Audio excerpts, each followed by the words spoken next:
ক্ষীণ জীবন। রাহিনা আফরোজ। খোদার অসীম কৃপায় পেয়েছি আমি এ ক্ষীণ জীবন।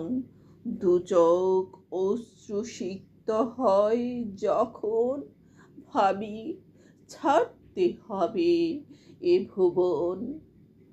জীবন ভোগ্য লালসায় কত যে মোরা করি পাপ, ভুলতে বসি মোরা করতে হবে নত শিরে খোদার কাছে পাপের অনুতাপ।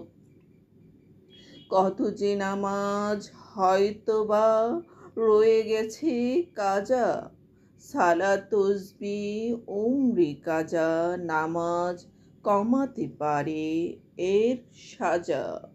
পরকালে পার হতে পারবো কি পুলসিরাতের পুল সোজা।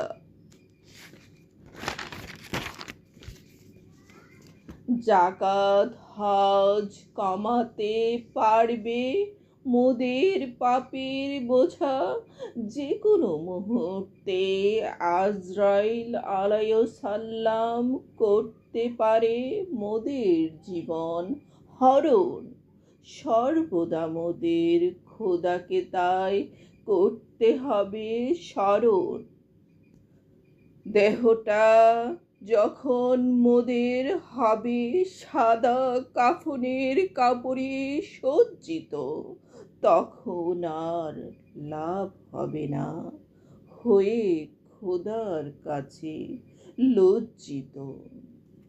বাঁশ মাটির 3.5 হাত কবরে শায়িত করবে মোদের মরণের পরে।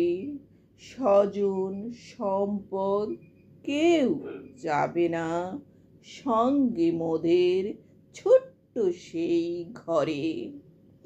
শরীরে দেয় যে কাটা মনে যখন পড়ে দোজকে রয়েছে ভয়ঙ্কর সব কষ্ট। সঠিকভাবে রাসূল সাল্লাল্লাহু আলাইহি ওয়াসাল্লামের আদর্শ পালন না করে সময় করো না নষ্ট।